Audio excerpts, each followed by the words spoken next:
Did you see how Aaron Rodgers was playing? Yeah, flicking the ball over the field. I mean, that's vintage Aaron Rodgers. And Davante Adams decided to show up and make some plays for his quarterback who, there are trust issues because of how poor Davante Adams was last year. But his touchdown pass, the second one of the night, was ridiculous. And I have to tell you, when he's playing like that, right?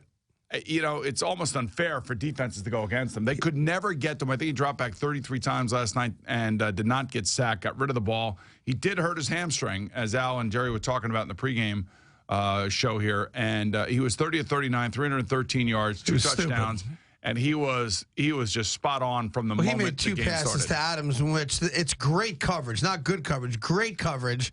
And he put the ball one low on the touchdown, and then on that 40-yard pass on the right side down the field, a 50-yard pass. Right over the head of the defender, right into the hands. Like the best quarterback in the world when he's playing like that. Well, yeah, and the point being is that he is, when he's on, about as much fun as to watch anybody in the NFL. And last night he was on, and I just got to be thinking, I don't know how bad his leg is now. Right.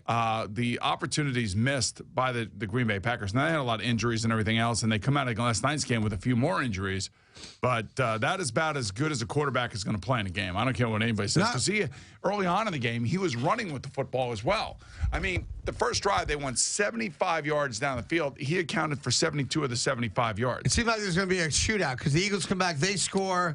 Wentz runs in for a touchdown. But, and then the Packers come back and score, and you say, we may have an old-fashioned shootout, and then the Eagles' offense just sputtered. Well, I was trying to explain last night. This is what young players have got to learn. They got to learn how to play for 4 quarters, and they have to deal with the dips and the problems and the adversity during a game. And Carson Wentz is going to learn that. There are times last night that Carson Wentz looks like, yeah, that was going to be a shootout, and then all of a sudden, the beginning of the second half comes, he gets tattooed right in the ribs, and then they call play to go against cover 2. The right play is called, the right play design, and he decides he wants to try to force it right down the middle of the field. After getting lit up on the previous play, right? Ball sails on him, interception by the Packers, and all of a sudden that was the blink that the Packers were looking for last night, and that's part of the, the process that you go through with a young quarterback learning how to play for 4 quarters.